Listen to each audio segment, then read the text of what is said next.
Bonjour donc à tous. Donc, je vous rappelle, notre objectif consiste à mettre en place un SGBD pour gérer la base de données d'une entreprise. Donc, nous, en tant que notre profil, c'est administrateur de la base de données. Donc, on doit mettre en place et on doit paramétrer la base de données dans l'entreprise. Bon, bien sûr, en tant qu'administrateur, on doit chercher, donc on va essayer de s'appuyer sur les SGBD du marché les plus connus. Donc, on a dit qu'on va choisir Oracle. Bien sûr, j'ai donné, bon, je ne vais pas répéter ça, je n'ai pas beaucoup de temps pour répéter ça, mais on a choisi donc de travailler avec Oracle.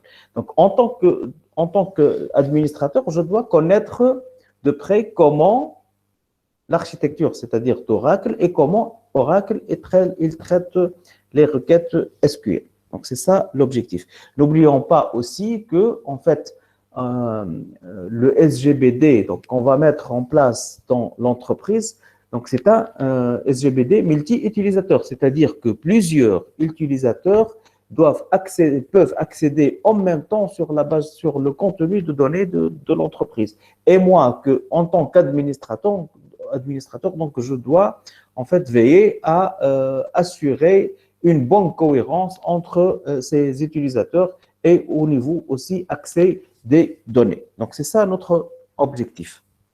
Bon, voilà. Donc, juste pour rappeler pourquoi on a choisi Oracle, donc Oracle, c'est une application non fermée, c'est-à-dire on peut connaître, moi, en tant qu'administrateur, en détail comment Oracle il traite les requêtes. Donc, c'est une application multiplateforme et portable. Et c'est pour ces raisons-là, on se propose d'étudier l'architecture interne d'Oracle. Donc, qu'est-ce qu'on va utiliser? Les outils utilisés. Euh, on va voir que on va utiliser Oracle Database 11J Release 2. Donc, c'est le serveur Oracle qu'on va mettre en place donc, dans le serveur de l'entreprise normalement. Et bien sûr, dans les postes clients, donc les différents employés de l'entreprise, ils peuvent accéder à cette base de données ou bien à travers le SQL+, à travers l'interface ligne de commande, ou bien avec le Oracle SQL Developer, qui est un environnement de développement intégré côté client. Voilà. Donc, je récapitule. Donc, en tant qu'administrateur, on va installer Oracle Database 11J Release 2 sur le serveur de l'entreprise et on va planifier donc dans les postes clients. Donc, on peut accéder à Database Oracle 11J Release 2 ou bien avec SQL+, ou bien avec SQL Developer. Voilà. Bon, on a à titre comme les liens d'installation de ces outils-là.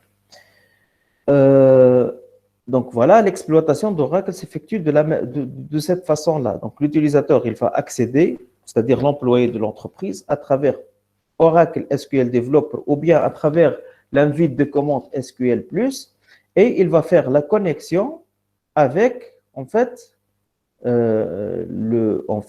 Oracle Database 11J, qui est la base de données et qui va être stockée dans le serveur Oracle. Si on voit donc Oracle Database 11J Release 2, donc il est constitué essentiellement par deux composants importants. Il y a l'instance et la base de données. Donc réellement, la base de données, les fichiers qui contient un ensemble de fichiers, pas uniquement les fichiers de données. Donc, il y a les fichiers de données, les fichiers de contrôle et les fichiers de journalisation. Évidemment, donc, les données de l'entreprise vont être stockées finalement ici. Mais en tant qu'utilisateur, on ne peut pas accéder directement à ces données-là. Donc, l'accès sera effectué par l'intermédiaire de l'instance. Voilà, donc voilà, pour récapituler, c'est ça l'architecture qu'on va suivre. Donc, on a deux parties. Donc, le serveur Oracle, on va l'installer dans l'entreprise, dans le serveur de l'entreprise. Et là, les postes clients. Donc, l'utilisateur, à travers son login et son mot de passe, qu'est-ce qu'il va faire? il va créer, bien sûr, un processus utilisateur, donc avec Oracle, par exemple, SQL Developer, il va entrer en contact avec un processus serveur de l'instance. Donc, l'instance, elle contient un ensemble de processus. Donc, il y a des processus serveurs et les processus arrière-plan. Donc, il y a plusieurs processus serveurs. Donc, en fait, la connexion, ça va être réellement réalisé entre un processus utilisateur et un processus serveur de l'instance. Voilà. Ça, normalement, ce qu'on doit mettre. En fait, or, احنا في contexte معناها de apprentissage. On ne va pas mettre ça dans l'entreprise, dans les médias. Donc, on va apprendre comment administrer une base de données. Donc, c'est pour cette raison, donc, qu'est-ce qu'on va faire? On va installer notre serveur Oracle. Donc, chacun de vous va installer le serveur Oracle sur sa propre machine. Donc, finalement, on va avoir le serveur Oracle et la partie cliente sur la même machine pour question d'apprentissage. Dans ce cas-là, donc, il y a une couche OracleNet. Cette couche-là, donc, normalement, je dois la planifier lorsque j'installe, en fait, le serveur Oracle 11J Release 2. Ici, je vais dire, donc, je ne vais pas la planifier puisque je vais les installer dans la même machine. Donc, cette couche OracleNet, elle est utilisée uniquement dans une architecture client-serveur, c'est-à-dire au niveau communication entre un processus serveur de l'instance et le processus utilisateur. En fait, c'est le processus serveur, donc c'est lui qui va faire le lien et la communication entre l'utilisateur et l'instance pour traiter les créateurs. En fait, l'utilisateur, pourquoi il se connecte à la base de données? Donc, normalement, il veut traiter des requêtes. Donc, c'est le processus serveur de l'instance, c'est lui qui se charge de traiter cette requête-là, la requête client. Et on va voir que bien sûr, il a besoin d'accéder aux fichiers de données. Donc, en fait, c'est l'instance, c'est elle qui va faire des liaisons, ou bien elle va établir des liens avec la base de données. On va voir qu'à travers les fichiers de contrôle. Pourquoi? Pour traiter, en fait, une requête client. Parce que, le client, par exemple, il a fait select étoile from table étudiant, par exemple, table étudiant, en fait, les données sont stockées ici. D'accord? Il va faire select, par exemple, en fait, select étoile from étudiant where, par exemple, on va dire ville égale Tunis. Il ne va extraire que les étudiants qui habitent à Tunis. Donc, en fait, c'est le processus serveur. Normalement, c'est lui qui va accéder ici au fichier de données pour extraire uniquement les données nécessaires pour traiter la requête cliente. Voilà. Voilà, donc si on voit bien ici, donc on a dit que le serveur, on va s'intéresser au serveur Oracle. Donc, s'il vous plaît, à ne pas confondre entre le serveur Oracle qui contient l'instance et la base de données avec le processus serveur de l'instance qui va être entré en contact avec l'utilisateur. Donc ici, j'ai zoomé un processus serveur de l'instance. D'accord? Voilà. Donc, si on voit bien ici, donc regardez, l'instance, elle contient, qu'est-ce qu'elle contient? Elle contient une mémoire partagée qui s'appelle la SGA ou bien l'abréviation de System Global Area. Donc, c'est une mémoire, c'est analogue à la RAM, c'est la mémoire de travail qui contient aussi des sous-mémoires.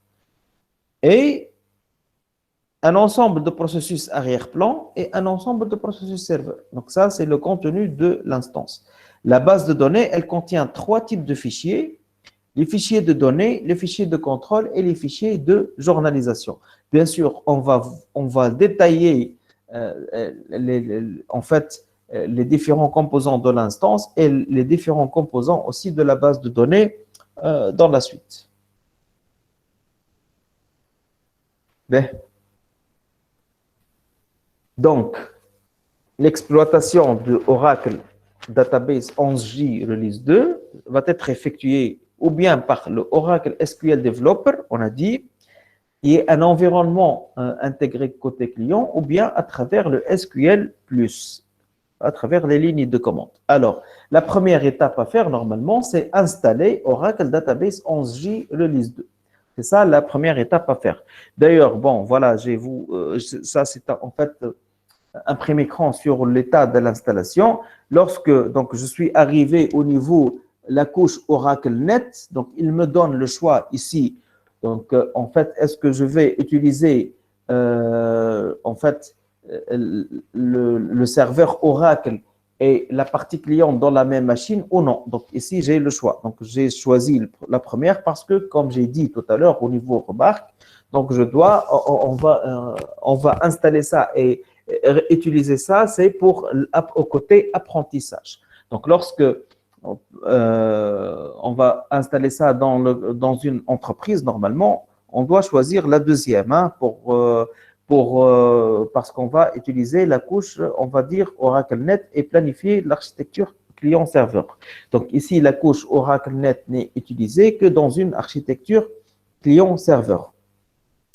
Donc, dans le cadre de notre exemple, on va utiliser Oracle SQL Developer et Oracle Database 11J Release 2 sur la même machine. Voilà. Maintenant, je vais vous montrer comment on va, bien sûr, une fois installé, comment on va accéder à Oracle Database 11J Release 2 avec SQL+. Alors, bon, je vais vous montrer ça. Donc, j'entre sur l'invite de commande et je vais taper, bon, pour ne pas perdre du temps, donc j'ai les commandes ici. On va démarrer maintenant l'instance. Donc, cet Oracle SID égale ORCL1. Bon, je vais expliquer pourquoi après. Après, voilà. Après, donc, je vais mettre SQL+. Voilà, il me dit, je peux administrer 11J Release 2 avec le SQL+. Il me dit, entrer le nom de l'utilisateur. Donc, je dois entrer en tant qu'administrateur ou bien super administrateur, donc AS6DBA ici, pour dire que je suis le super administrateur. Et il me dit connecter. Et là, j'ai SQL et je peux taper les commandes SQL maintenant. Je peux taper, bien sûr, les différentes familles, LDD ou LCD, bien sûr.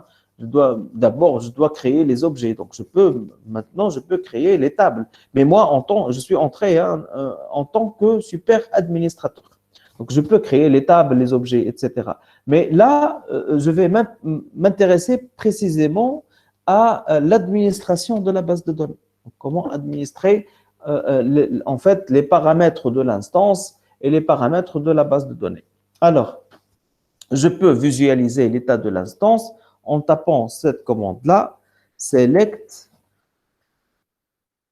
statut from $instance pour visualiser l'état de l'instance. Donc ici, je vois bien que l'instance, elle est en open. Voilà. Donc là, j'ai fait la connexion entre SQL Plus et Oracle Database 11J Release 2. Donc, bon, je vais vous expliquer ce que j'ai tapé. Donc là, toujours, il y a un imprimé écran sur l'installation de 11J Release 2. Donc, qu'est-ce que j'ai fait au départ? Set Oracle SID égale ORCL. Par défaut, donc, il y a le nom de l'instance. Donc, tu dois donner le nom de la base de données et qui est, pratiquement, c'est le nom de l'instance. Donc, le nom de la base de données, c'est ORCL. Voilà. Par défaut, vous allez le trouver au RCL. Donc, je n'ai pas changé, d'accord? Donc, ça, c'est le nom de ORCL. C'est pour ça en fait, j'ai démarré, j'ai donné cette Oracle SID égale ORCL. Donc, j'ai appelé l'ORCL, voilà, la base de données ORCL. Donc, ORCL, c'est le nom de l'instance de la base de données que nous avons utilisé lors de l'installation du SGBD Oracle Database 11J Release 2. Après, qu'est-ce que j'ai fait? SQL+. Pourquoi? Parce que je veux administrer le SGBD Oracle Database 11J Release 2 en mode commande. D'ailleurs, j'ai eu en fait cette réponse-là, comme quoi je peux l'administrer en mode commande. Après, j'ai fait le nom de l'utilisateur, donc AS6DBA, c'est le 6DBA, c'est le super administrateur et c'est le seul le seul utilisateur qui est capable de démarrer et d'arrêter une base de données. D'ailleurs, après, je vais vous montrer comment on va les options de démarrage et d'arrêt de la base de données. D'ailleurs, j'ai eu ce message-là, comme quoi je suis connecté et je peux bien sûr taper n'importe quelle requête SQL maintenant, puisque je suis le super administrateur. Bon, j'ai juste voulu donc visualiser le statut de l'instance. Donc, je l'ai trouvé. Donc, select statut from $instance. C'est une requête qui me permet de vérifier le statut de l'instance de la base de données. Donc, j'ai trouvé le statut qui est open.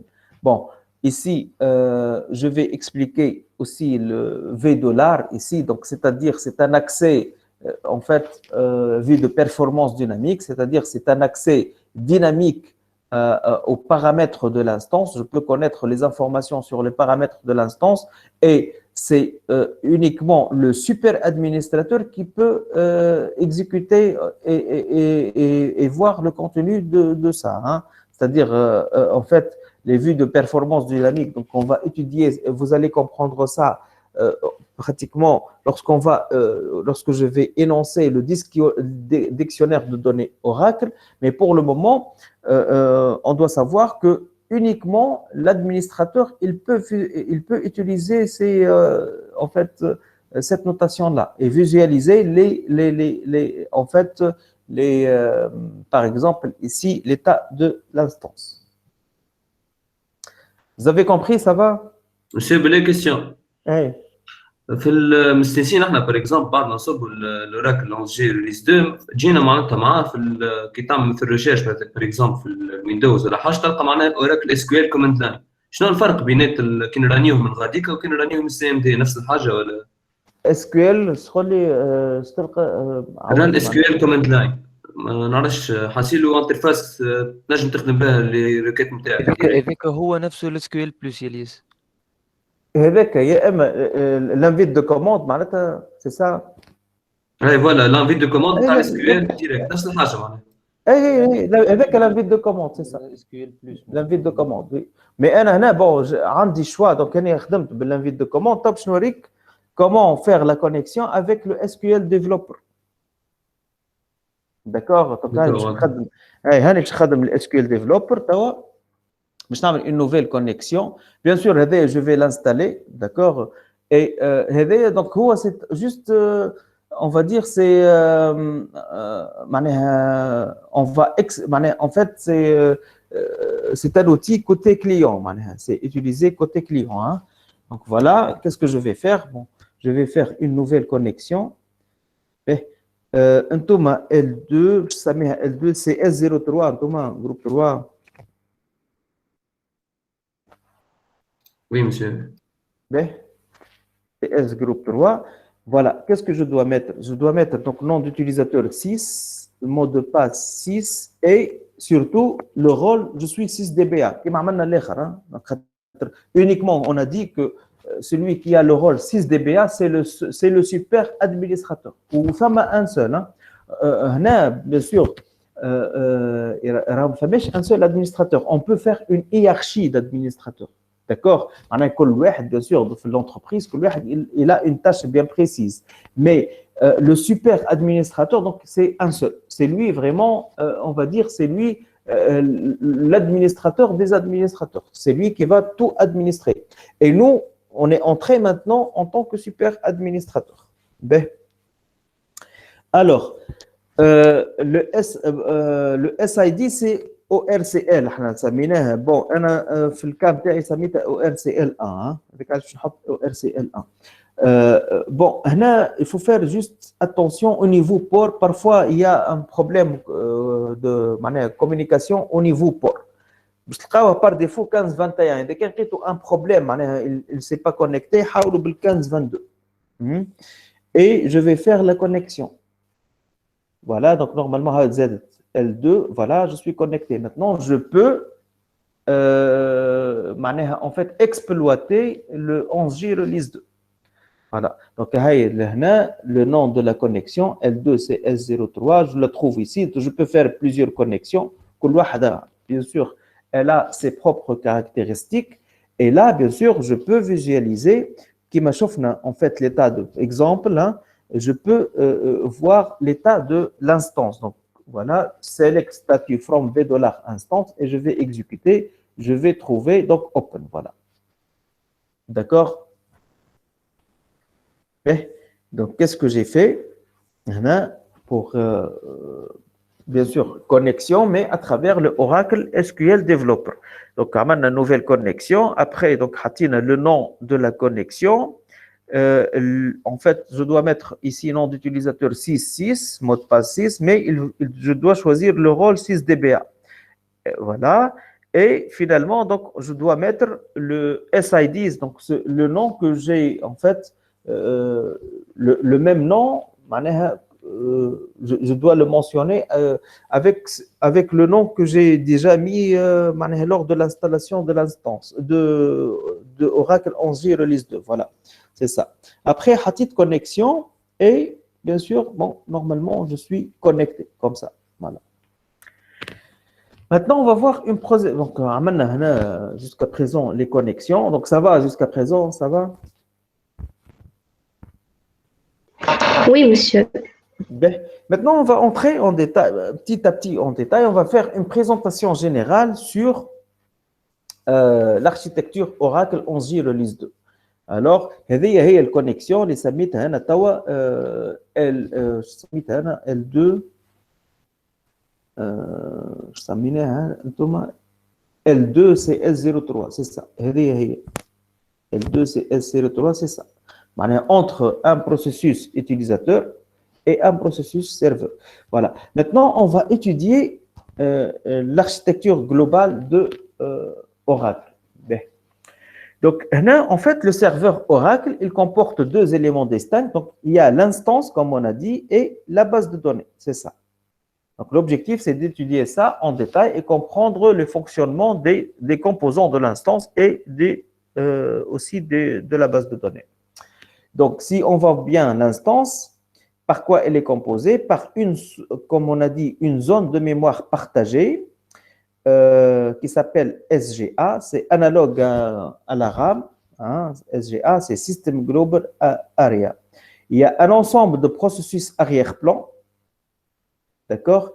Bon, on va les étudier. Bon, il y a pratiquement une trentaine de processus arrière-plan, mais on va étudier 5 ou 6 en détail, mais les autres non. Pratiquement des processus optionnels. Bon, on va étudier, on va dire, pratiquement des généralités. On n'a pas le temps de vraiment creuser. Hein. Voilà. Et il y a un ensemble de processus serveurs. Voilà. C'est le contenu de l'instance. Je peux visualiser, bien sûr, les paramètres de l'instance. Donc, les paramètres de l'instance, donc je peux faire, par exemple, show paramètre instance. Donc, si je fais show paramètre instance, donc je peux voir ici, voilà, et entrer, il me donne les paramètres de l'instance, c'est-à-dire le nom, type et valeur si elle existe. Bon, pour le moment, dans le cas où on ne comprend pas tous les paramètres, c'est pas grave. Hein. Bon, je vais vous donner quelques exemples de paramètres. Donc, l'instance name, donc le nom de l'instance, c'est ORCL. Bon, le cas est 1, là. J'ai une seule instance. J'ai une seule instance. Si on détaille plus, on peut avoir plusieurs instances qui utilisent la même base de données.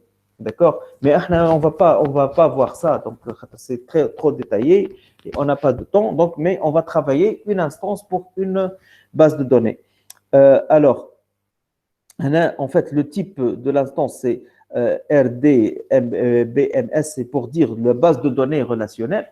Donc, moi, on a plusieurs types de bases de données. Donc, c'est le cas de base de données relationnelle. Bon, et donc, c'est exemple. Donc, on a visualisé les paramètres de l'instance. D'accord? On peut voir une description sur l'instance et même des valeurs qui ne sont accessibles qu'aux administrateurs.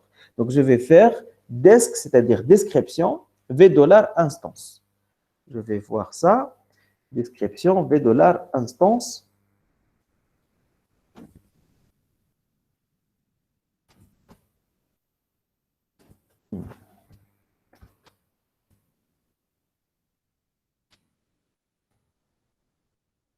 Voilà. Y a-t-il une description de l'instance, c'est-à-dire le nom et le type. Voilà. Et après, bien sûr, avec une requête SQL, je peux connaître les valeurs de ces, en fait, de ces paramètres-là. Bon, نجم نعطيكم exemple, voilà. Bon, تو نخدموها avec SQL Developer. Donc, je peux vous donner un exemple. Bon, on va exécuter, par exemple, cette requête-là. Donc, voilà, on peut l'exécuter. Qu'est-ce qu'on veut? On veut visualiser. Donc, select hostname. Hostname. Hostname, موجودة. Instance number. Voilà. Instance name. Version. Startup time. Startup time. Et statut. Statut, déjà, on l'a visualisé tout à l'heure. Hein. Select select statut from $, instance tout à l'heure. Bien sûr. Bon, on a choisi juste ces paramètres-là. Tous les paramètres. Hein. Bien sûr. Donc, je vais exécuter. Bon, je vais exécuter ça avec SQL Developer.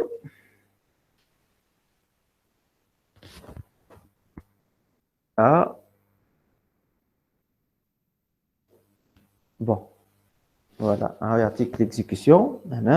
Donc, hostname, desktop, etc. Donc, le nom de ton, en fait, ton ordinateur, c'est ça. Instance number, donc j'ai par défaut toujours 1. L'instance name, c'est ORCL1. Version, c'est la version de 11J release 2. Startup time, c'est en fait quand est-ce que j'ai installé l'instance, la date. Et le statut bon, on a vu déjà statut open. Voilà. Donc, exemple de description sur l'instance. Donc, avec l'instance, maintenant, on va parler un peu sur la base de données. Donc, la base de données, elle est Oracle constituée de 3 types de fichiers. Donc, il y a un ou plusieurs fichiers de données. Bien sûr, qui contiennent les données proprement dites. Donc, en fait, les données sont stockées dans les fichiers de données. Mais il n'y a pas uniquement que les fichiers de données. Il y a au minimum un fichier de contrôle qui contient les informations de contrôle sur la base de données. Et il y a au minimum 2 groupes de fichiers de journalisation qui enregistrent toutes les modifications apportées à la base de données. Alors, fichier de contrôle, il est important, on va voir. Pourquoi? Parce qu'en fait, il contient des informations de contrôle sur la base de données et surtout, il contient le nom et le chemin d'accès des autres fichiers. Les noms et les chemins d'accès des autres fichiers, notamment les fichiers de données et les fichiers de journalisation. Ou d'ailleurs, tout à l'heure, qu'est-ce qu'on a dit? On a dit que, en fait, l'instance, elle va en fait entrer en communication avec la base de données, avec les fichiers de contrôle. Donc, allez, je vais toutes les informations sur la base de données et surtout les noms et les emplacements des autres fichiers. Donc, il est vraiment très important. Bien sûr, je vais détailler après les fichiers de contrôle. Donc, un fichier de données, bon, on va dire, on a compris en fait l'importance des fichiers de données et les fichiers de contrôle. Les fichiers de journalisation contiennent toutes les modifications apportées à la base de données. En fait, ça veut dire, modification. Déjà, on a parlé de transactions. On va dire, les transactions vont être stockées ici, contenu. Toute modification apportée à la base de données, on va la trouver dans les fichiers de journalisation. Et on va voir que les fichiers de journalisation sont vraiment très utiles, surtout lorsqu'on va avoir un problème au niveau de fichiers de données ou bien un problème en fait de récupérer une donnée bien précise. Donc, on va voir que les fichiers de journalisation sont vraiment utiles pour la sécurité de la base de données. Bien sûr, on va voir ça après. Si on voit bien ici, donc il y a aussi les fichiers de journalisation archivés. Les fichiers de journalisation archivés ne font pas partie en fait, de la base de données. En fait, les fichiers de journalisation archivés, donc en fait, on va les extraire à partir des fichiers de journalisation. Comme les fichiers de journalisation, ils ont une taille bien définie. Donc, une fois ils sont pleins, que se passe-t-il? Donc, on va écraser des données anciennes. Le fait d'écraser des données anciennes, donc pour ne pas perdre ces données, on va les stocker dans les fichiers de journalisation archivés. C'est l'utilité des fichiers de journalisation archivés, on va voir ça après.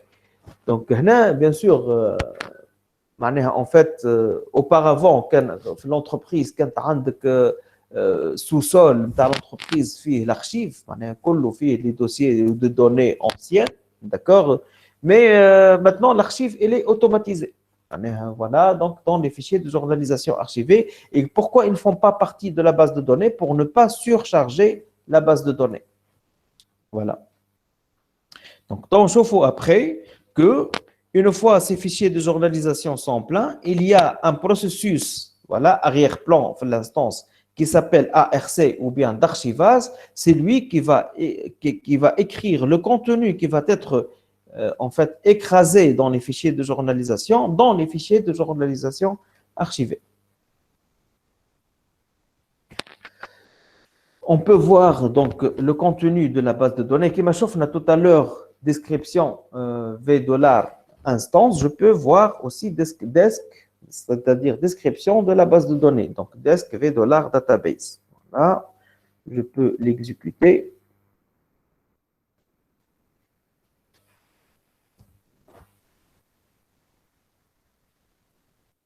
Voilà. Les paramètres de la base de données. Voilà, nom et type. Et de la même manière, je peux, bien sûr, avec Select, je peux voir le contenu de tout ça. Bon, exemple, je vais taper cette requête-là.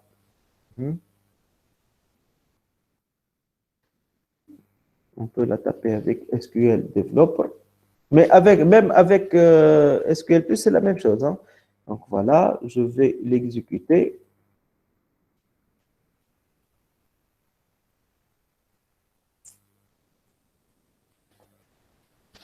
Voilà. Bon, select name, c'est ORCL, voilà. Database ID, donc c'est un numéro, donc chaque base de données, elle a un numéro unique. Platform name, c'est en fait le nom, en fait, caractéristique du système d'exploitation. Created, c'est la date de création, en fait, date de création c'est-à-dire date de l'installation du Oracle Database 11J Release 2. Hein. L'open mode, c'est-à-dire la base de données, elle est accessible en mode read-write, c'est-à-dire lecture-écriture. Bien sûr, en tant qu'administrateur, on peut changer ce mode. D'ailleurs, après, je vais vous montrer comment on peut changer ce mode-là. Et le rôle de cette base de données, primary, bon, il y a différents rôles. Je ne vais pas entrer trop en détail parce qu'il y a une base de données primaire et une base de données secondaire. Donc, par défaut, c'est une base de données primaire. Hein. Voilà. Donc, on a des informations sur la base de données.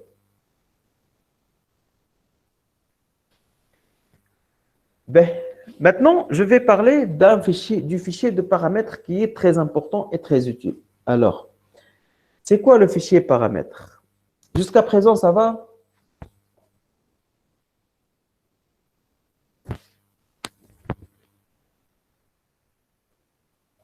C'est bon. Oui, monsieur, ça va.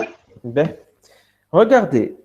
Donc, c'est quoi le rôle du fichier paramètres? Il a un rôle important. Alors, le fichier paramètres, il contient les paramètres de démarrage de la base de données. En fait, c'est l'instance fait en fait SGA une mémoire de travail. D'accord? Donc, en fait, elle a une taille bien précise. Donc, en fait, d'accord? En fait, pratiquement, chaque sous-mémoire, elle a une taille bien précise. Je dois connaître le nombre de processus arrière-plan, le nombre de processus serveurs, etc.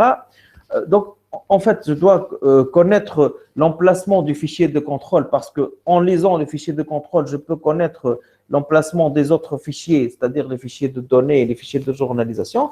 Donc, l'ensemble d'informations, on doit, en fait, lorsqu'on va démarrer le SGBD, donc, en fait, il y a des options pour démarrer, en fait, l'instance et la base de données. Où est-ce qu'on peut trouver en fait, ces paramètres-là? Donc, dans le fichier paramètres. Donc, il va contenir les paramètres de démarrage de la base de données et on va voir qu'il permet à l'administrateur de démarrer et configurer l'instance Oracle. Et il y a donc deux types de fichiers de paramètres. Il y a le payfile et le spfile. Voilà. Bon, je vais expliquer. Donc, il y a deux types de fichiers de paramètres, le payfile et spfile. Et je vais expliquer pourquoi deux types. Alors, regardez comment s'effectue le démarrage de l'instance et de la base de données. Donc, regardez, ici, en fait, l'option de démarrer l'instance, donc c'est le startup.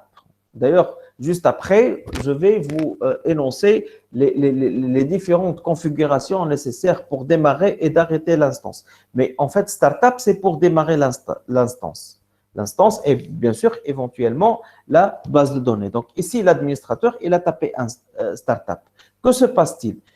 Donc ici, pour démarrer l'instance et la base de données, on doit lire le fichier paramètres pour pouvoir avoir une idée sur en fait, les tailles, comme j'ai dit, des sous-mémoires, etc. Donc, qu'est-ce qu'il va faire? Il va tenter de lire le fichier paramètre spfile. spfile, donc en fait, c'est un fichier paramètre ou bien l'abréviation de Server Parameter File.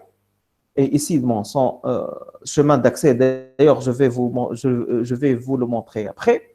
Toujours, donc normalement, son nom, c'est spfile. Ici, ça veut dire toujours, c'est le nom de l'instance. Donc, dans notre exemple, c'est spfile ORCL. Je dois le trouver. Bon, si j'ai donné un autre nom, donc tu vas trouver un autre nom, c'est sûr. Hein? Mais je dois commencer par le spfile. Donc, c'est un fichier binaire qui s'appelle spfile ORCL.aura. L'extension du fichier paramètre, c'est .aura. Une fois ce fichier, il existe. Donc, ça veut dire que le SGBD, il peut le lire pour démarrer. Et là, il va démarrer l'instance avec, en fait, les processus arrière-plan et la mémoire SGA avec les paramètres définis ici. D'accord? Mais dans le cas où il ne le trouve pas, que se passe-t-il? Donc, il y a un deuxième type de fichier qui s'appelle file. Payfile, donc il va chercher dans ce cas de trouver ce payfile. Donc, dans le cas où il n'existe pas, il va chercher, il va tenter de trouver un fichier qui s'appelle un fichier payfile. Le fichier payfile, en fait, c'est toujours, il commence par init, comme ça, et le nom de l'instance, .aura. Donc, dans notre cas, c'est init.orcl.aura. Donc, fichier payfile, donc, parce que c'est un fichier, on peut le visualiser avec un éditeur de texte. Donc, c'est Text Initialization Parameter File. D'accord? S'il le trouve, alors, il va démarrer l'instance. S'il ne le trouve pas, alors, bien sûr, il va retourner cette erreur-là, comme quoi il y a, en fait, problème au niveau l'ouverture des fichiers paramètres. Voilà. Donc, voilà, c'est en fait la méthode qui permet d'ouvrir en fait l'instance. Alors, la différence entre spfile et payfile, payfile c'est un fichier texte. Par contre, spfile c'est un fichier binaire. D'ailleurs, je vais vous le montrer. Hein. Voilà. Donc, normalement, je dois entrer ici entre Product 11.2.0, c'est ça, c'est ma version de 11J Release 2 et DB Home, voilà, et il y a Database, voilà. Regardez, ça c'est le fichier spfile, donc le fichier aura, ou ça c'est le fichier payfile init ORCL, bon, KDI ORCL1, hein. spfile ORCL1, c'est fichier spfile. Ici, fichier payfile, c'est init.orcl.aura. Je peux pas le visualiser parce que c'est un fichier binaire. Par contre, le fichier payfile, je peux le visualiser. D'ailleurs, je vais l'exécuter. Voilà, c'est le fichier payfile. Puis, qu'est-ce qu'il contient? Ensemble de paramètres qui permettent de démarrer l'instance. Par exemple, voilà, si je vais prendre, bon, ensemble, peut-être vous n'allez pas les comprendre tous, tous les paramètres, maintenant, c'est pas grave, mais je vais donner quelques exemples ici. Par exemple, voilà, database cache size. Voilà, c'est la taille du database cache size, database buffer cache, c'est-à-dire Java pool size, qui est une sous-mémoire, je ne l'ai pas représenté ici, de la SGA, large size. Bon, il y a quoi d'autre? Il y a par exemple la taille de la SGA. Il y a d'autres informations. Pour le moment, vous ne l'allez pas comprendre, c'est pas grave. Hein. Il y a aussi, voilà l'emplacement des fichiers de contrôle. Bon, ici, il y a 2 fichiers de contrôle. Bon, on va parler de ça, on va revenir sur ça après.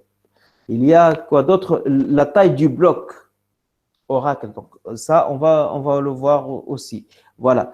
DBName, donc c'est le nom de la base de données. Donc, c'est ORCL1. Quoi d'autre? L'ensemble des processus. Donc, j'ai 150 processus arrière-plan et processus serveur. Voilà. Le nom du table space qui fait en fait le rollback, l'annulation d'une transaction, il s'appelle Indo. Bon, ça, on va le voir après. Voilà. Le password, en fait, c'est exclusif. Donc, fichier de mot de passe. Je vais expliquer ça après. Donc, en fait, c'est un ensemble d'informations. Voilà. Donc, ça, c'est le SPFile. Alors, je vais expliquer la différence entre SPFile et Payfile. Donc, SPFile et Payfile. Donc, Payfile, donc toujours au niveau nomination, donc init, le nom de l'instance .aura. Par contre, ici, SPFile, le nom de l'instance .aura. Ici, comme on a vu, donc c'est un fichier texte, je peux le visualiser. Par contre, ici, c'est un fichier binaire, je ne peux pas directement l'éditer. Pour le Payfile, donc la base de données, elle peut lire, mais ne peut pas écrire dans le fichier texte parce que c'est en fait c'est un fichier texte et c'est l'administrateur, c'est lui qui peut agir sur ce fichier-là. Par contre, le SPFile, donc dans la base de données Oracle, est la seule à lire et à écrire dans le fichier de paramètres serveur. Lors d'une éventuelle modification dans le fichier, donc l'instance, elle doit être arrêtée, puis redémarrer pour prendre en compte les nouvelles valeurs pour le Payfile.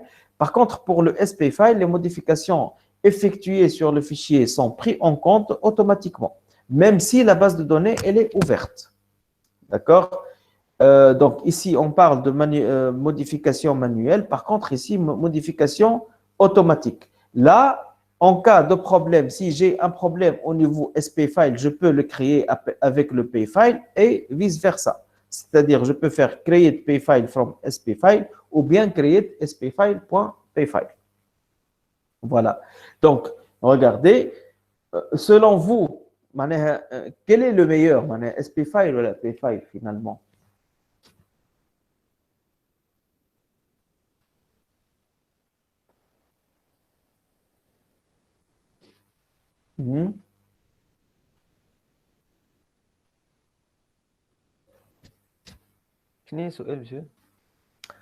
Selon vous, quel est le meilleur au niveau accès, le SPFile ou bien le Payfile? SPFile, monsieur. Oui, SPFile. D'ailleurs, ça se voit ici. En fait, c'est l'administrateur, s'il veut en fait, modifier manuellement, il va utiliser le Payfile ici. Et s'il va faire les modifications, qu'est-ce qu'il doit faire? Il doit arrêter l'instance, puis la redémarrer.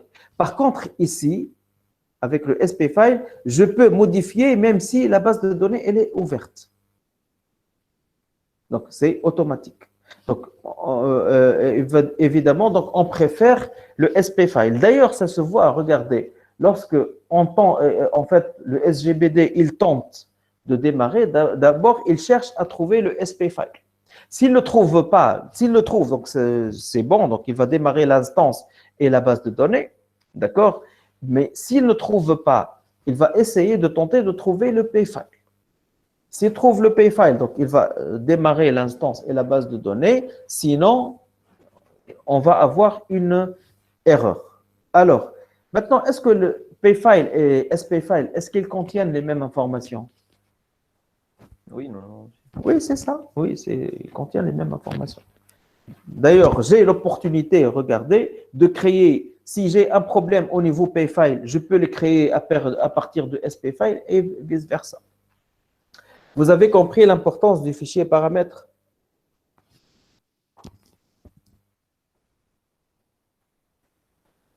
C'est clair. Bon, voilà. Bon, juste, j'ai fait un prime écran, hein, là où vous pouvez trouver, en fait, les fichiers paramètres. Hein. Voilà, et même j'ai fait, en fait, un imprime écran sur le fichier payfile ici, pour vous montrer les caractéristiques des paramètres de démarrage de l'instance et de la base de données, bien sûr. Je peux même visualiser, bien sûr, comme V$, instance V$, en fait, database, je peux voir aussi les paramètres, en fait, les noms et les valeurs des paramètres. Hein. Donc, je peux exécuter cette requête-là.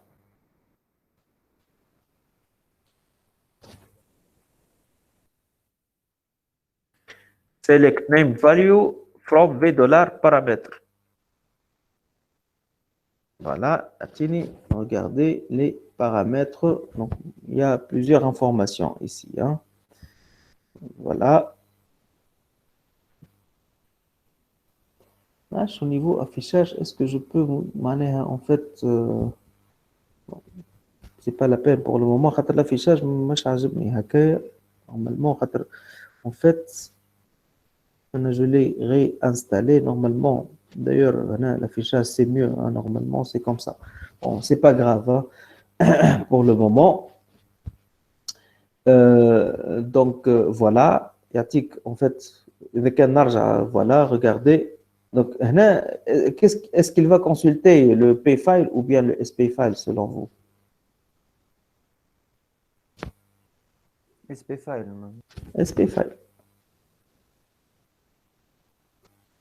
Regardez, par exemple, là, le nombre de processus, c'est 150. Hein, je fais le payfile. Surtout, exemple. Hein. Bon, normalement, vous devez trouver les mêmes valeurs. Hein. Ben. Bon, show paramètre spayfile. Donc, en fait, il y a juste le chemin d'accès du fichier spayfile. Hein. Voilà. Donc, tu peux mettre cette commande-là et il te donne en fait le chemin d'accès du fichier spayfile. Bon, on peut voir aussi show paramètre dbname, c'est le nom bien sûr de l'instance. En fait, les paramètres, tu peux les visualiser un par un, hein, finalement. J'ai une question. Oui. شو اسمه هو كيف تعمل سيلكت من الاس بي فايل لو فيشي بينير نورمالمون كي تعمل سيلكت معناتها يجيك انسومبل تاع دي 0 دي 1 هو يعمل كونفرسيون معناها ولا اي يعمل كونفرسيون داكور اي يعمل كونفرسيون بيان سور كيقول هنا فيشي بينير في الكونتكست بتاعي معناتها جو نو بو اكسيدي كا ترافيغ لي ريكيت اس كيو ال داير علاش احنا نستعملوا لونغاج اس كيو ال سي سا هو يعمل الكونفرسيون خاطر هما réellement les fichiers de données sont stockés dans, en fait les données sont stockées dans des fichiers de données réellement fichier c'est binaire Fama fichier mot de passe bon aussi c'est bien sûr ça fait pas partie donc donc là fichier paramètre ne fait pas partie à Oracle 11J release 2 hein. Qui est le fichier de journalisation archivé, qui est le fichier de mot de passe. Le fichier de mot de passe, il est utilisé pour établir la connexion des utilisateurs à la base de données. Bon, on peut visualiser les paramètres de passe. D'ailleurs, ça se voit là, exclusif. Donc, show paramètre passe, c'est-à-dire, bon, je vais vous expliquer ça veut dire quoi exclusif. Voilà.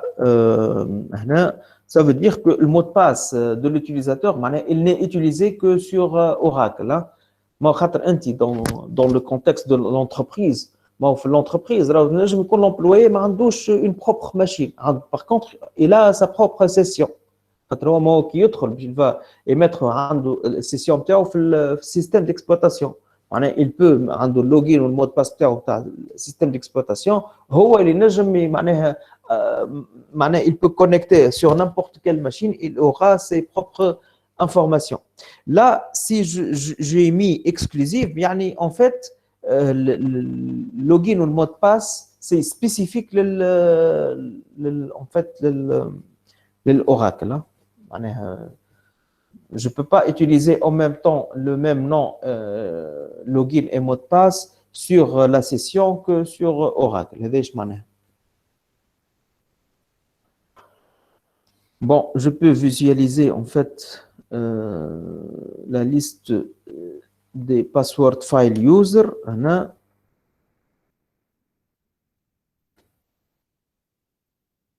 Voilà. Donc, je suis connecté en tant que 6. Où en fait, le rôle c'est 6 DBA. Bon, enfin, d'autres rôles, je ne fais pas entrer en détail. Hein. 6 operating system. Bon, je ne vais pas entrer en détail, juste pour vous montrer. Voilà. Maintenant, je vais parler sur les structures de mémoire Oracle. On a la mémoire SGA. Hein. Jusqu'à présent, au niveau mémoire Oracle, donc FAMA, la mémoire SGA. Mémoire SGA, l'abréviation de System Global Area. Donc, en fait, structure de mémoire Oracle, les structures de mémoire de base associées à une instance Oracle sont donc mémoire SGA, pour l'abréviation de System Global Area. Donc, c'est une mémoire contenant les données et les informations de contrôle de l'instance et elle est partagée par les processus serveurs et les processus arrière-plan. Et aussi, donc, il y a une mémoire PGA pour l'abréviation de Program Global Area. C'est une mémoire propre pour chaque processus serveur et chaque processus arrière-plan. Il existe une mémoire PGA pour chaque processus. Pour récapituler, en fait, ici, on a la mémoire SGA qui sera partagée entre les processus arrière-plan et les processus serveurs, d'accord, ou qui contient aussi un ensemble de sous-mémoires, où chaque processus arrière-plan ou chaque processus serveur a bien sûr une mémoire propre à lui qui s'appelle la PGA ou bien Program Global Area. Mais dans le cadre de notre cas, on va s'intéresser principalement à la SGA. Maintenant, je vais vous expliquer le rôle du processus serveur. Il a un rôle important. Le processus serveur, voilà, processus serveur. Donc, c'est quoi son rôle? C'est lui qui va entrer en contact avec un processus utilisateur. Il va établir la connexion avec le processus utilisateur. Et qu'est-ce qu'il va faire? C'est-à-dire que l'utilisateur, une fois connecté ici, qu'est-ce qu'il va faire l'utilisateur? Il va taper des requêtes SQL. Donc, la requête SQL, une fois il tape entrée sur la requête, elle sera envoyée au serveur. Donc, le serveur, il est chargé de traiter la requête SQL envoyée par l'utilisateur. Donc, qu'est-ce qu'il va faire? Pratiquement, donc, il y a d'abord la vérification de la requête, on appelle ça l'étape de parse, de vérification que la requête elle est bonne. Donc je vais expliquer ça, l'étape de parse après, dans la suite du cours. Mais une fois c'est bon, on va passer à l'exécution. C'est le processus serveur, c'est lui qui va accéder aux fichiers de données pour extraire les informations donc, nécessaires à l'exécution de la requête utilisateur et il va la mettre où? Dans le database buffer cache ou bien la cache de données. Donc, en fait, le processus serveur, c'est lui qui va extraire les informations nécessaires, les hash to be, bien sûr, l'utilisateur à partir de sa requête et il va les mettre ici dans, en fait, dans le database buffer cache. Voilà.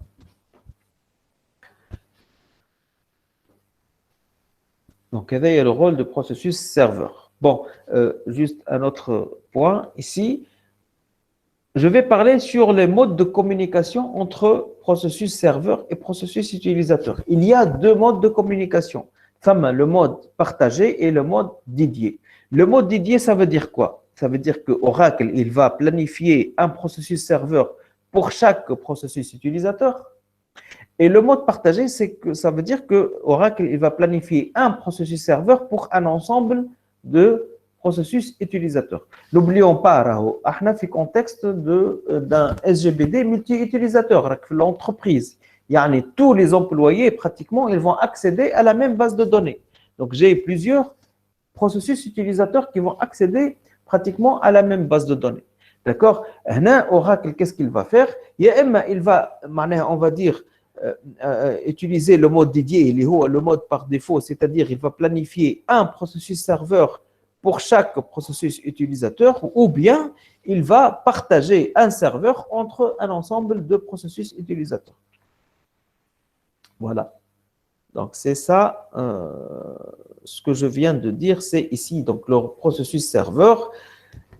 Un processus serveur, il est chargé de traiter les requêtes utilisateurs et de charger les données nécessaires dans la cache de données database buffer cache, donc, qui est une sous-mémoire de la SGA.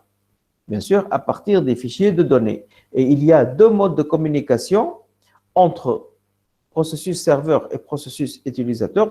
Il y a le mode dédié, ça veut dire que Oracle, il lance un processus serveur pour chaque processus utilisateur. Et le mode partagé, ça veut dire que Oracle, il partage un processus serveur entre plusieurs processus utilisateurs. Ça va, vous avez compris?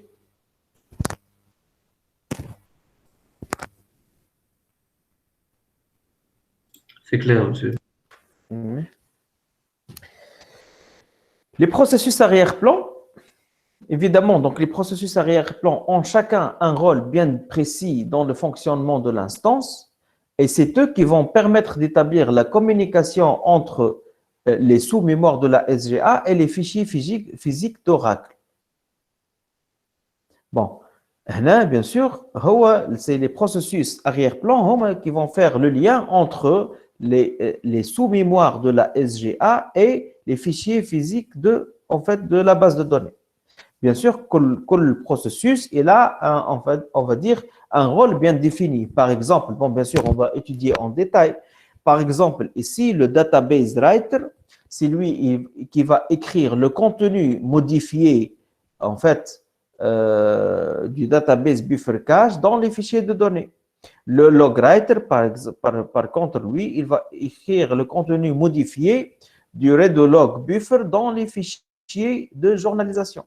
D'accord? Bien sûr, s'il n'y a pas de modification, il n'y a pas d'écriture. Écriture, ça veut dire qu'il y a une modification.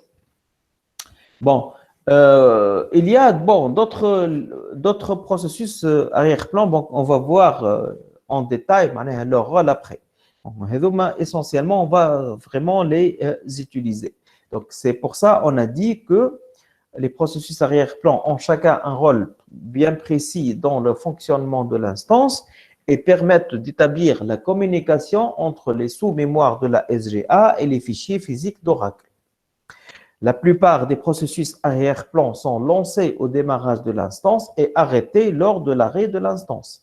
Mais certains processus arrière-plan peuvent être lancés et arrêtés au cours de fonctionnement de l'instance. Normalement, réellement, il existe une trentaine de processus arrière-plan, quoique certains processus peuvent être lancés en plusieurs exemplaires. Généralement, database writer, les processus, l'indice N, ça veut dire qu'on peut avoir plusieurs exemplaires en même temps qui fonctionnent. Par contre, log writer, non. Checkpoint, non. System monitor, non. Process monitor, non. Archivage, oui. C'est N. Je peux avoir plusieurs processus d'archivage. Bon, réellement, ils sont une trentaine. Ou réellement, pratiquement, la plupart, ils sont lancés au démarrage de l'instance. Mais il y a des processus arrière-plan qui sont optionnels. Donc, ils sont démarrés au cas de besoin. Voilà. Bon, qui est marqué dans la base de données. Voilà, maintenant, je vais vous montrer les options de démarrage de l'instance. Dès qu'elle a parlé tout à l'heure, startup. Startup, c'est démarrer l'instance. Évidemment, donc en fait, l'administrateur, c'est lui, le super admin, qui peut arrêter, on va voir, et démarrer l'instance. Donc, je vais vous expliquer les différents, maintenant, en fait, options de démarrage de l'instance, les différentes configurations, après les différentes configurations pour arrêter l'instance. Et là, on est donc pour le mode d'exploitation de la base de données. Voilà. Donc, on va commencer par Startup. Startup, mais elle a plusieurs options. Startup Now Mount, ça veut dire quoi? Cette commande permet de démarrer une instance sans monter la base de données. Ça veut dire que le SGBD, il va lire le fichier paramètre SP-File ou bien P-File et il va allouer les structures mémoire et démarrer les processus arrière-plan. L'instance, elle est lancée, mais la base de données ne lui est pas associée. Donc, l'option Now Mount est utilisée lorsque l'administrateur doit recréer les fichiers de contrôle. Alors, je vais expliquer davantage. Je crois que tout à l'heure, on a dit que le fichier paramètres, donc on a les paramètres de démarrage de l'instance. Une fois l'instance démarrée, donc elle va établir les liens avec la base de données à travers les fichiers de contrôle. Ou les fichiers de contrôle, donc des informations nécessaires sur la base de données et essentiellement, en fait, spécialement les noms et chemins d'accès des autres fichiers de la base de données, les fichiers de données ou les fichiers de journalisation. Dans le cas où j'ai un problème au niveau fichier de contrôle, alors, certainement, dès que j'ai un problème au niveau du fichier de contrôle, on va la voir juste après, la base de données ne sera jamais donc ouverte. D'accord? Donc, dans le cas où j'ai un problème au niveau fichier de contrôle, donc je dois recréer en tant qu'administrateur le fichier de contrôle. Donc, qu'est-ce que je fais? Je dois juste entrer sur l'instance en mode Now Mount, c'est-à-dire que l'instance, elle est démarrée, mais la base de données n'est pas montée. Et pourquoi? Pour que je puisse recréer les fichiers de contrôle. Voilà. C'est pour ça j'entre en tant avec l'option Now Mount. Donc, en fait, l'instance, elle est démarrée, c'est-à-dire qu'on arrive à lire le fichier paramètres et on alloue les structures mémoire et on va démarrer les processus arrière-plan, mais en fait, la base de données n'est pas associée. Donc, l'option Now Mount, elle est utilisée lorsque l'administrateur doit recréer les fichiers de contrôle. Après, donc, on a deuxième option, Startup Mount, Alter Database Mount. Donc, ces deux commandes permettent de monter la base de données à l'instance démarrée. Donc, maintenant, la base, donc Mount, c'est-à-dire base de données montée, Now Mount, c'est-à-dire non montée. Voilà. Maintenant, la base de données, elle est montée. Elle est montée, mais elle n'est pas ouverte. Ça veut dire quoi? Ça veut dire que une fois, donc j'ai recréé les fichiers de contrôle. Je viens de recréer le fichier de contrôle. Donc la base de données, elle n'est pas accessible, bien sûr. Si elle n'est pas ouverte, elle n'est pas accessible aux utilisateurs. Elle est en mode maintenance. Hein. Donc à partir du fichier paramètres, en fait, on peut localiser le fichier de contrôle qui contient les noms et les chemins d'accès des fichiers de données et les fichiers de journalisation. D'ailleurs, je vous ai montré ici tout à l'heure. Voilà, à partir du fichier en fait paramètres, je peux localiser voilà le fichier de contrôle. Voilà, je peux le localiser. Bon, à partir du fichier paramètres, voilà, donc je vais revenir. On peut localiser les fichiers de contrôle qui contiennent les noms, les chemins d'accès et les fichiers de données et les fichiers de journalisation. Donc, l'instance, elle est lancée, la base de données, elle est montée, mais elle n'est pas accessible à l'utilisateur. Donc, l'option Mount est utilisé lorsque l'administrateur doit faire des opérations de maintenance. Donc, il a des opérations de maintenance, c'est-à-dire que la base de données, elle est montée, mais non accessible pour le moment. Pourquoi? Bon, il y a certaines maintenances donc, à faire, hein, opérations de maintenance à faire. Troisième option, c'est Startup, Open, ResetLog, Alter Database Open. Bon, ça veut dire c'est optionnel, hein. Je peux ne pas les mettre, hein. D'ailleurs, tout à l'heure, on a fait Startup, tout simplement. Donc, Startup ou Startup Open, c'est la même chose, hein. Donc, ces deux commandes permettent d'ouvrir la base de données. Donc, maintenant, Oracle, il va ouvrir les fichiers de données et les fichiers de journalisation. Donc, la base de données, elle est accessible aux utilisateurs. Donc, les fichiers de journalisation doivent exister pour que la base de données puisse être ouverte parce que c'est eux qui vont assurer la sécurité de la base de données. Donc, on va en parler de ça lorsqu'on va étudier les fichiers de journalisation. En cas de problème au niveau du fichier de journalisation, donc l'administrateur, il peut utiliser la commande resetlog pour créer de nouveau ces fichiers dans l'emplacement prévu dans les fichiers de contrôle. C'est-à-dire que si j'ai un problème au niveau fichier de journalisation, comme ils sont importants pour en fait la base de données, donc je peux les recréer en mettant donc startup resetlog, c'est ça, alter database open, c'est-à-dire je vais ouvrir la base de données, mais en même temps, je vais recréer les fichiers de journalisation. C'est ça.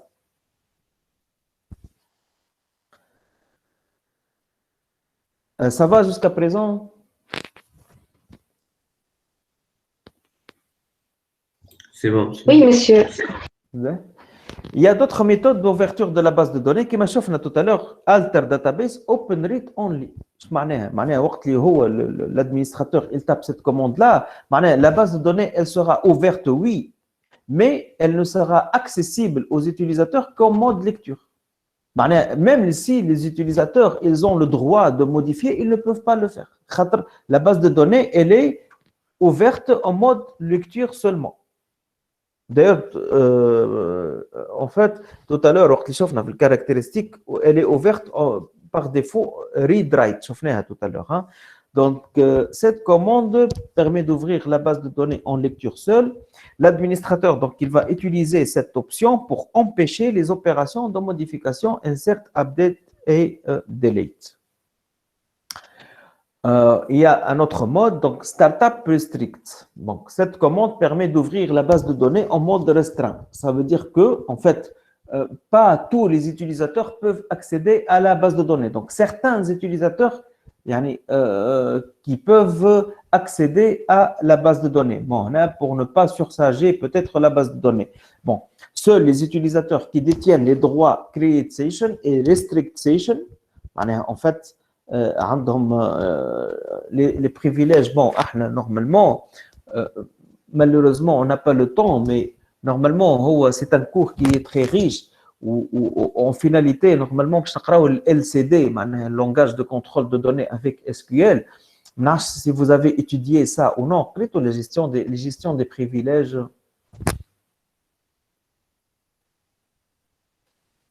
avec le LDD ou l'LMD ou LCD قريتوه ولا لا هذول لا هذاك هو المشكل معناها نورمالمون هو يتقرب على l'administration. Le LCD en fait l'utilisateur quand je crée l'utilisateur لازم نعطي un ensemble de privilèges. Il y a deux types de privilèges système et privilège objet. معناها كي نعطيه privilège système create session يعني en fait il peut se connecter. Il a le droit de se connecter. Quand il privilège restrict session, en fait, même en cas, lorsque en mode restreint, il peut se connecter. En fait, il y a un de create session sans restrict session, il ne peut pas se connecter lorsque l'administrateur il démarre la base de données en mode restreint. D'accord.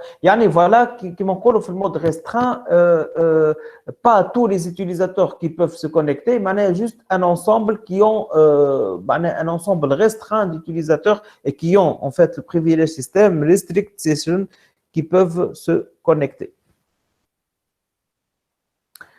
Évidemment, donc en fait, l'administrateur, il utilise ça lorsqu'il a des opérations de maintenance ou bien il ne veut pas surcharger la base de données ou c'est ça. Bon, il a un objectif bien précis. On va dire des opérations de maintenance. Il y a aussi, on peut forcer un démarrage avec Startup Force, mais ça, c'est utilisé avec précaution. Bon, je vais expliquer pourquoi. Donc, si la base de données ne s'est pas arrêtée correctement et s'il y a un problème au niveau de son redémarrage, alors l'administrateur utilise cette option pour forcer le démarrage de la base de données. Ça veut dire que, bien sûr, à chaque fois, on va démarrer, arrêter la base de données, démarrer, arrêter la base de données.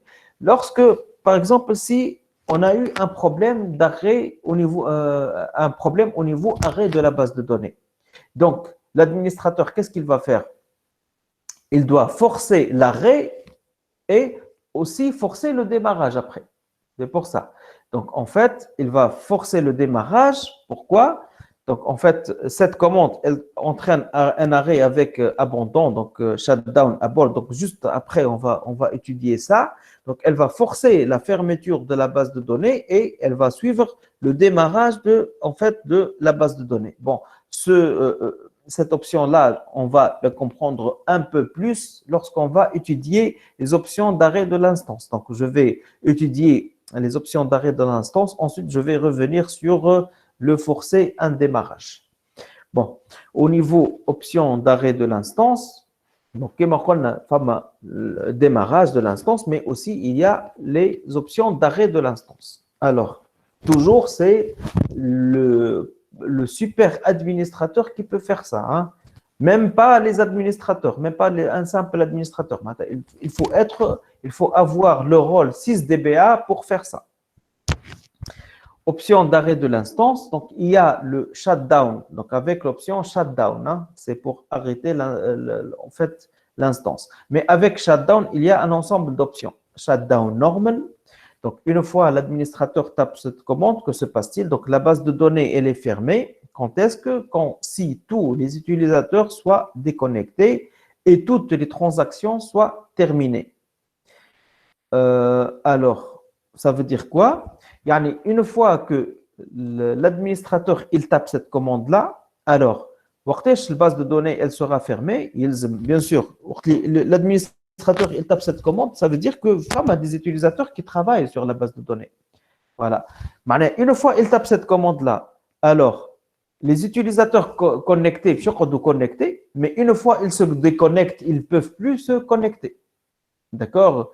Donc, en fait, la base de données, elle est fermée. Tous les utilisateurs, ils se déconnectent ou bien toutes les transactions soient terminées. Évidemment, si cette commande, elle est émise, lorsque l'administrateur, il tape cette commande-là, alors les nouveaux utilisateurs ne sont plus autorisés à ouvrir une nouvelle session, ce qui est logique.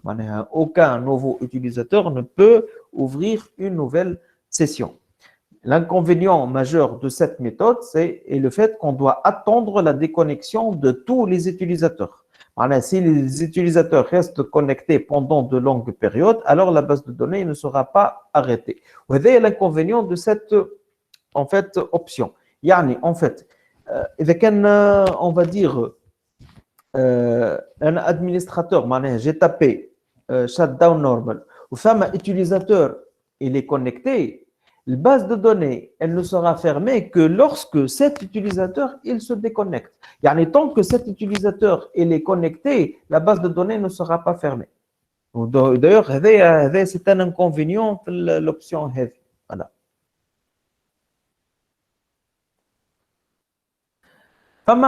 L'autre option, c'est l'arrêt immédiat ou bien shutdown immédiat. Donc, une fois l'administrateur, il tape cette commande, tous les utilisateurs seront déconnectés, toutes les transactions non validées sont annulées avec un rollback et aucune nouvelle transaction n'est permise. Cette méthode est rapide si la phase de rollback n'est pas trop importante. Alors, je vais expliquer. En fait, toujours, l'administrateur il tape shutdown immédiat. Dans ce cas, tous les utilisateurs sont immédiatement déconnectés. Ou les transactions, moi, on va travailler on va travailler avec les transactions. Aux transactions, c'est-à-dire on la valide avec commit ou bien on va l'annuler avec rollback. Yani, autrement dit, si l'administrateur il tape cette commande, les transactions non encore validées, yani en cours, les en fait ما حاطين لهمش commit ولا rollback, يعني immédiatement كأننا باش نعملوا لهم rollback. D'accord? Bien sûr. وقتاش تتسكر et aucune nouvelle transaction n'est permise, c'est certain. وقتاش تسكر الباز de données, يعني une fois le rollback, tous les rollbacks يكملوا, on va dire. اش معناتها rollback? Finalement, on va remettre les anciennes versions de données. هذا اش معناتها rollback. هنا اش قال لك هنا peut-être l'inconvénient de la méthode هذه الميثود هذه اذا كان vraiment un rollback qui nécessite un temps important pour faire un rollback. D'accord? وقتها bien sûr la base de données ne sera fermée plutôt que lorsque vraiment toutes les données يعني on va dire initiales seront rétablies lors d'un rollback. Voilà. Vous avez compris?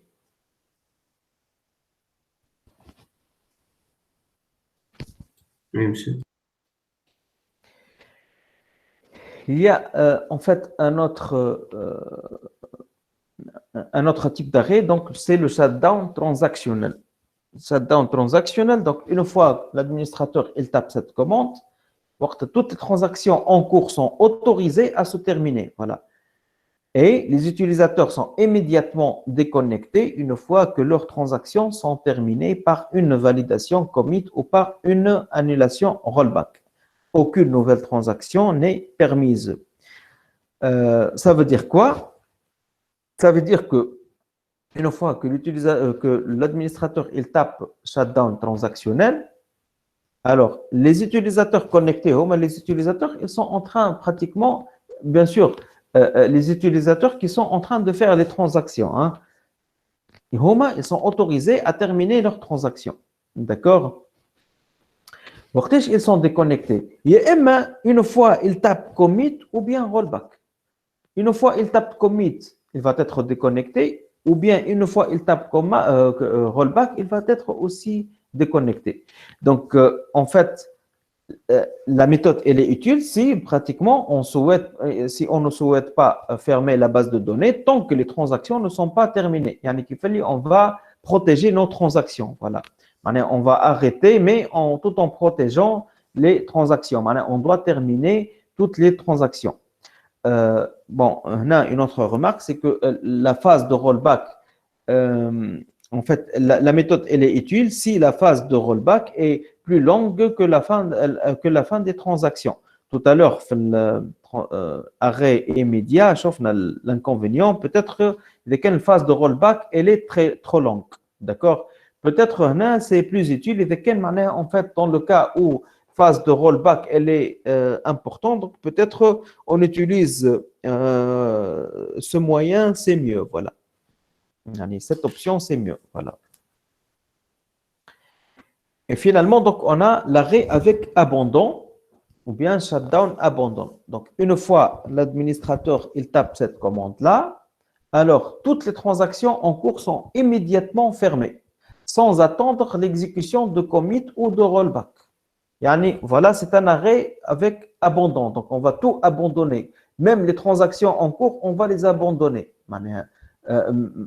Voilà, on va pas attendre que les utilisateurs tapent commit ou bien rollback. Donc, les utilisateurs sont immédiatement déconnectés. Donc, c'est aussi cette option, c'est à utiliser avec précaution. Hein.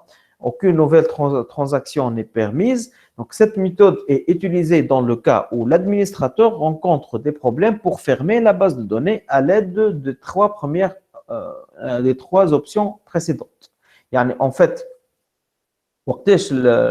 l'administrateur il utilise ça dans le cas, donc il va essayer de tenter les trois autres options. Shutdown normal ou bien shutdown immédiat ou bien shutdown transactionnel. avec ça, avec tout ça, et il n'est pas arrivé à fermer la base de données, c'est l'administrateur, c'est lui qui va contrôler la base de données.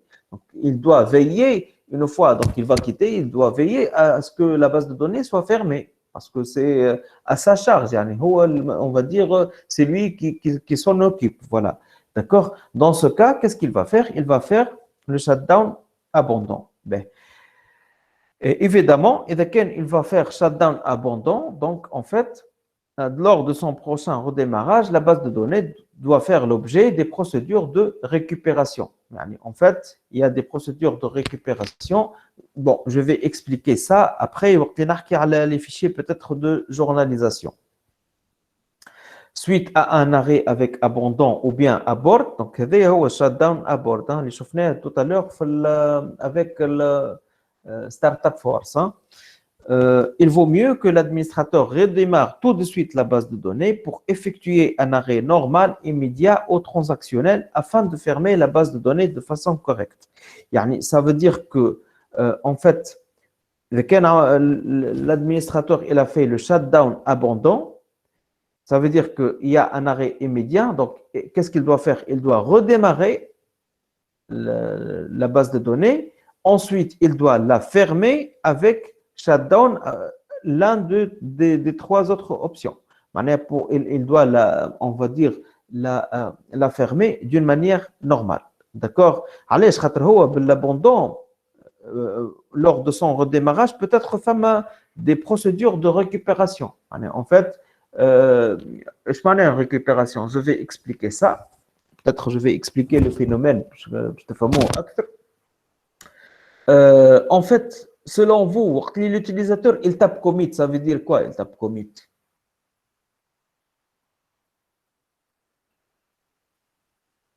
sauvegarde les modifications اللي عملها. Il valide, il veut dire modification اللي عملهم. ايش معناها باش تكتبوا في الباز دو دوني؟ Oui, باش يتكتبوا. Voilà, هذا هو البروبليم. ما يتكتبوش en temps réel في الباز دو دوني. On va le voir donc peut-être la prochaine fois.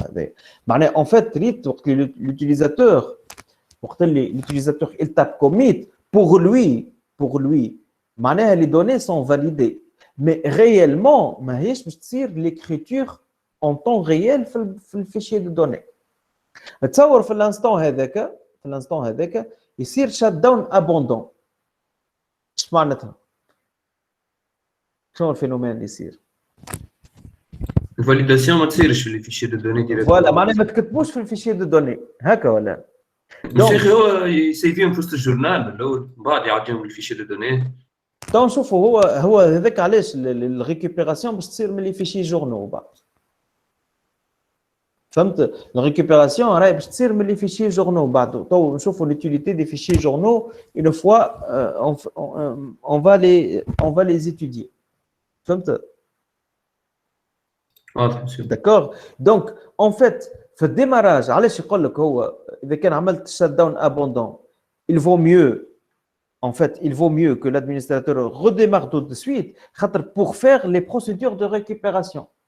كما قلنا أنت مثلا عملت tapit commit ما تصارتش l'écriture في الفيشي de données. Alors, وقت اللي tu vas redémarrer une autre fois l'instance ou bien la base de données, automatiquement تنوريكم هنا الفينومين qui se présente ثم الفيشي ثم البروسيسوس اللي هو هذايا سيستم مونيتور وقتها دونك ثم ان اغي ان نورمال ذكرش وقت اللي حكينا على بان سيستم فكروا حكينا وقت حكينا على لي ترانزاكسيون قلنا بان سيستم بان ديسك حكينا على بان سيستم نعرفش كنفكروا ولا دونك هذا سي ان اكزومبل دو بان سيستم دونك في الريديماراج دو لانستونس ثم سيستم مونيتور هذا بروسيسوس سيستم مونيتور il va accéder les fichiers de journalisation ou il va terminer le sauvegarde de les nouvelles données. هذا تنشوفوها bien sûr. فهمتوا أنا juste حبيت نفهمكم le point هذايا نتاع ça veut dire quoi? Lors de son prochain redémarrage, la base de données devra faire l'objet de procédure de récupération, de récupération. Peut-être comme exemple, là, juste un exemple, et j'ai voulu aussi expliquer, suite à un arrêt avec abandon ou abort, il vaut mieux que l'administrateur redémarre tout de suite la base de données pour effectuer un arrêt normal, immédiat ou transactionnel, afin de fermer la base de données de façon correcte et de faire éventuellement les procédures de récupération en cas de besoin. Voilà. D'accord. Donc, هنا shutdown, abort ou bien abandon, avec علاش نرجع لهنا forcer un redémarrage. Donc, en fait, startup force, قال لك لهنا, si la base de données ne s'est pas arrêtée correctement dans le هذايا احنا في الكا هذايا, et il y a un problème au niveau de son redémarrage, alors l'administrateur il utilise startup force pour forcer le démarrage. Cette commande donc elle va entraîner un arrêt avec abandon, le shutdown, abort ou bien abandon. Donc elle va forcer la fermeture de la base de données et suivie d'un redémarrage de la base de données. Voilà.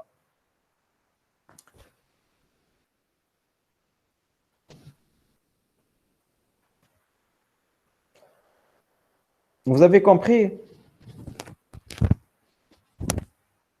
Mais bon, monsieur. Oui, monsieur. Ben. Est-ce que vous voulez qu'on continue ou la table?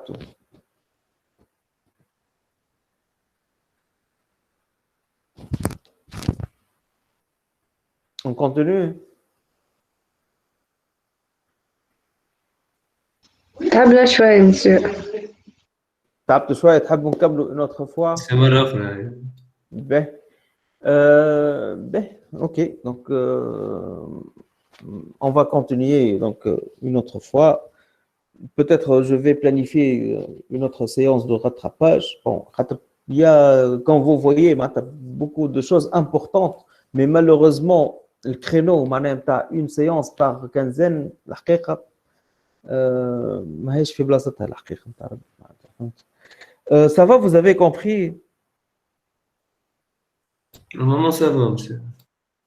عندكم des questions? Oui, monsieur, c'est clair. C'est clair. عندكم des questions ولا ça va?